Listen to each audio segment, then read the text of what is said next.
NE24 আসামৰ দৰ্শকবৃন্দসকলকে ধন্যবাদ জনাইছোঁ NE24 news চোৱাৰ বাবে। আৰু মই আজি দেখাব ওলাইছোঁ গোসাইগাঁও আজি ভূমিকা সমবায় সমিতিৰ মনোনয়ন পত্ৰ দাখিল। আৰু মনোনয়ন পত্ৰ দাখিল কৰিছে বিভিন্ন সংগঠনৰ পৰা, বিভিন্ন ৰাজনৈতিক পাৰ্টিৰ পৰা, যেনে BPF, UPPL, BJP আৰু বিভিন্ন দলীয় প্ৰাৰ্থীয়ে এই নমিনেশ্যন কৰিছে। আৰু আপোনালোকে দেখি আছে NE24 আসামৰ পৰা।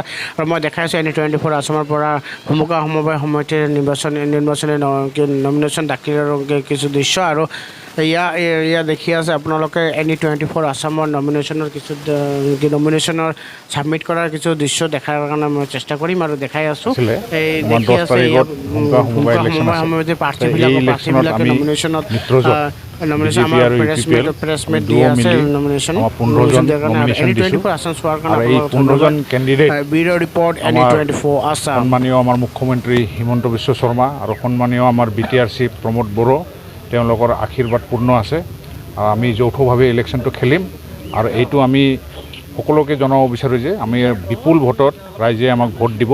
আমি যেনেকৈ আমাৰ চৰাইবিল চাপকাটাত আমি 15জনকৈ জিকিছোঁ, ইয়াতো আমি আমাৰ এলায়েন্স পাৰ্টনাৰ যিটো 15জন কেণ্ডিডেট হৈছে 15জনে আমি জিকিব।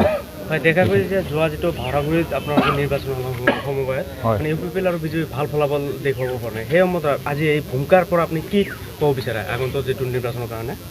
ইলেকশ্যনত কেতিয়াবা হয় যে সকলো ইলেকশ্যনত যে এনেকৈ চবেই জিকি সেনেকৈ নহয়। আমাৰ অলপ মিষ্টেক হৈছে বিনাখাটাত, মানে অলপ আমি ব্যৱধানত 5-10টা ভোটত জিকিছোঁ। হয়তো আমাৰ অলপ ভুল হৈছে ৰাইজৰ তাতে বুজাব পৰাটো।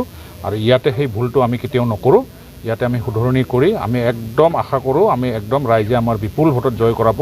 15জনটো জয় কৰাবই, কিন্তু বিপুল ভোটত জয় কৰাব বুলি আমি আশা কৰিছোঁ। ধন্যবাদ। বসুমতাৰী ভূমিকা সমবায় সমিতিৰ মুখ্য কাৰ্যবাহী আমাৰ UPPLৰ পৰা 8জন, BJPৰ পৰা 7জন, BPFৰ পৰা 15জন তেওঁলোকে নমিনেশ্যন কৰিছে। আৰু আমি 10/6/2023 চনৰ আমাৰ ইলেকশ্যন হ'ব, যাতে শান্তিভাৱে হয় এইটো আমি কামনা কৰোঁ। হ'ল 30জন হ'ল। আজি নমিনেশ্যন শান্তিপূৰ্ণভাৱে